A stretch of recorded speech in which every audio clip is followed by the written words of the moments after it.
دو چیزیں، ایک بیداری اور ایک ہمت۔ بیداری کا مطلب کہ انسان ہر وقت ہوشیار رہے اس بات سے کہ مجھے نفس و شیطان گمراہ تو نہیں کر رہے، یہ تقویٰ ہے۔ آپ پہلا دیں،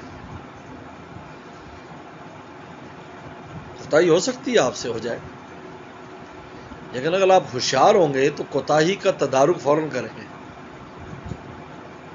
جیسا کہ چوکیدار ہوشیار بیٹھے، اس کا مطلب یہ نہیں کہ چور نہیں آئے گا، چور پھر بھی آئے گا، لیکن ہوشیار ہوگا، یا تو چوری کرنے نہیں دے گا، یا پکڑ لے گا، یا چور کا پیچھا کرے گا اور اس کو کہیں نہ کہیں گرا لے گا، تدارک کر لے گا۔ یہ بیداری سے ہوگا۔ اس لیے سب سے خطرناک چیز غفلت ہے۔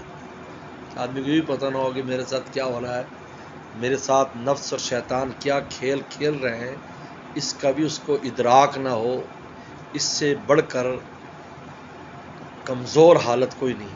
اس لیے اولئک هم الغافلون، قرآن نے کہا جہنم میں وہ جائیں گے جو غافل ہیں، لیکن جو غافل نہیں ہوشیار ہے، ہاں نفس حملہ کر لیا کوئی بات نہیں، لیکن اس نے اس کا تدارک کر لیا، توبہ کر لی، آئندہ کے لیے اس نے کہا کہ نہیں اب نہیں ہونے دوں گا۔ یہاں یہ ہے کہ ایک اور عجیب بات ہے کہ انسان جب بیدار رہتا ہے تو پھر گناہ بھی اگر کرائے گا تو اس کو گناہ میں مزہ بھی نہیں آئے گا، یار غلط ہو رہا ہے، یار یہ دیکھو نفس مجھ سے دیکھو غلط کرا رہا ہے، شور شرابہ کرے گا اندر سے، اس کا تقویٰ شور شرابہ کرے گا، دل شور شرابہ کرے گا۔ تو جب غفلت میں ڈوبا ہوا نہیں ہے، اس گناہ کا ضرر بھی کم ہو جاتا ہے، پھر اس کا اثرات کم مرتب ہوتا ہے۔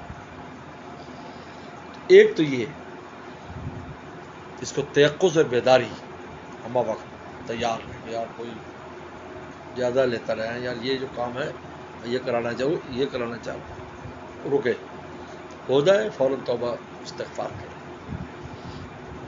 دوسرا ہمت اعمال صالحہ کے لیے، سستی نہ کریں، نماز پڑھ نہیں پڑھنی ہے ایسی تیزی نہ سوائے پڑھا کر ہوگا تجھے نیکی کرا کر ہوگا۔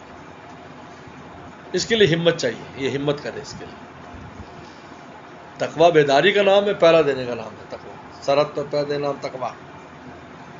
اس لیے آپ نے دیکھا ہوگا کہ جو سرحد کے اوپر پہرا دیتے ہیں رینجر والے، وہاں لکھا ہوا ساحر دائم، ساحر دائم، ساحر سحر کہتے ہیں چھوٹے ہا کے ساتھ بیدار ہونا، دائم، ساحر دائم، ہمیشہ جاگتے ہیں، یہ ساحر دائم لکھا ہوتا ہے، میں وہاں جاتا ہوں وہاں لکھا ہوا ساحر دائم۔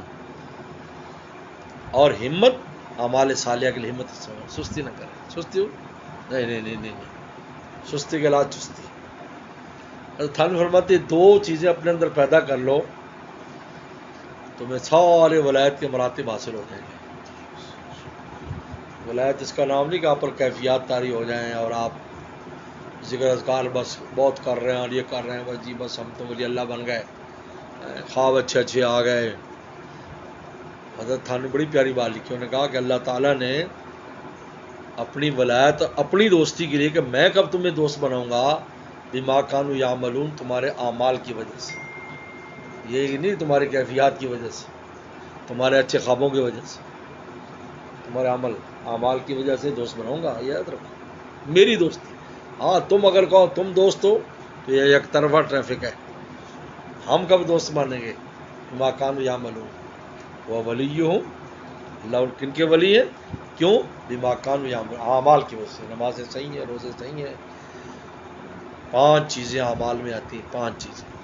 عقیدہ آتا ہے نمبر 1، نمبر 2 عبادات آتی ہیں، نمبر 3 معاملات آتے ہیں رزق روٹی کی، نمبر 4 معاشرت آتی ہے، آپ گھر بار میں کیسی ڈیوٹی، نمبر 5 اخلاق آتے ہیں، اللہ کی مخلوق کے ساتھ کیسے ہوتے ہیں، چاہے وہ جانور ہے چاہے وہ چونٹی کیوں نہ ہو۔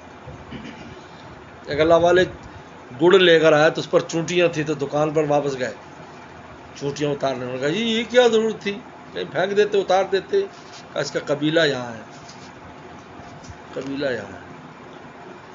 حضرت ابراہیم بن ادم رحمۃ اللہ علیہ کتنا بڑا انسان ہے، کتنا بڑا ولی اللہ، بیٹھے ہوئے بلی آ کر گود میں سو گئی، حضرت کو فوراً اٹھ کے کہیں جانا تھا، اذان ہو گئی تھی، نماز کا وقت تھا، تو اس کو اٹھایا نہیں بلکہ دامن کاٹ لیا کہ نیند میں ہے، دامن اپنا کینچی سے کاٹ کے اور نماز پڑھنے چلے گئے. جب وہ چلی گئی تو دوبارہ اس کو سی لیا. اخلاق یہ نہیں کہ صرف ہنس کے بولنا، یہ نہیں، ہر ایک کا خیال رکھنا. یہ کہتے ہیں زندگی اس احتیاط سے گزری، زندگی اس احتیاط سے گزری کہ آشیانہ کسی شاخ پہ بار نہ ہو، گرانی نہ ہو، آپ کے وجود سے کسی کو گرانی نہ ہو. آپ ایسا وجود آپ کو ہونا چاہیے، آپ کی بیوی کے لیے، آپ کے بچوں کے لیے، دوستوں کے لیے، پڑوسیوں کے لیے، سب کہا جی ماشاء اللہ، ان کا دل لگے آپ کو دیکھ کر خوش ہو جا. یہ نہیں ہے کہ پتہ نہیں کون مصیبت آ گئی، دور سے ہاتھ مارنا شروع کر دیں، گھر والے، بچے، پڑوسی، اڑوسی، دوست، احباب.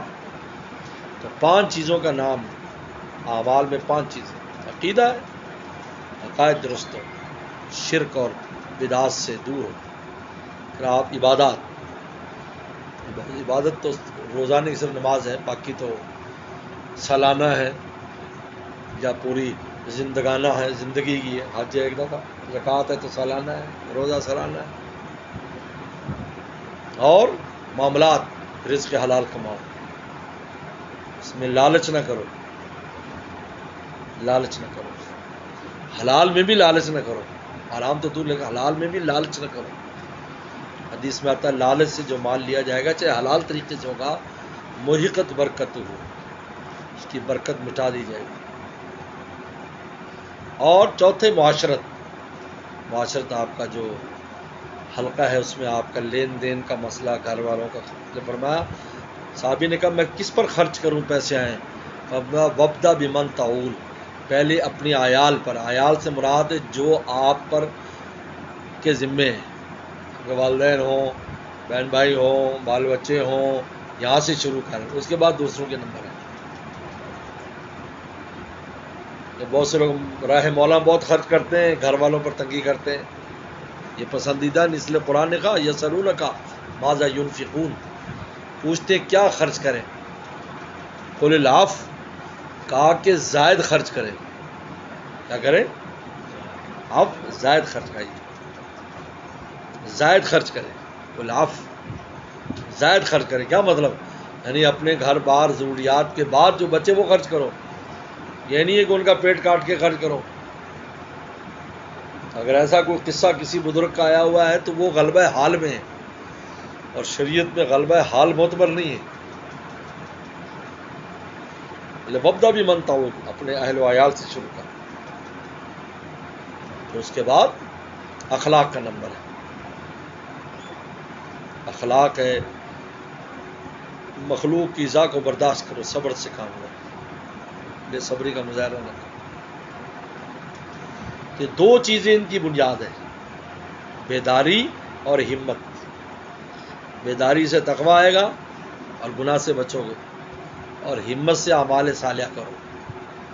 بھائی یہ 2 پر ہیں ہمارے، یہ 2 پر ہمیں مولک پر اڑا دیں گے. ہمارے والد صاحب فرماتے ہیں اگر پرندے کے 2 چھوٹے چھوٹے پر بھی ہوں تو وہ اڑ جائے گا، بلی نہیں کھا سکتی. اگر ایک پر بہت بڑا ہے دوسرا چھوٹا یا ہے نہیں تو کبھی نہیں بچ سکتا. اگر 2 پر ہوں گے تو ہماری بلی، اور بلی کیا، بلا بگڑ بلا شیطان ہے، ہمیں شکار نہیں کر سکتے، ہم اڑ جائیں گے. آئے گا ہم اڑ جائیں گے. چلو ماشاء اللہ عمل کی.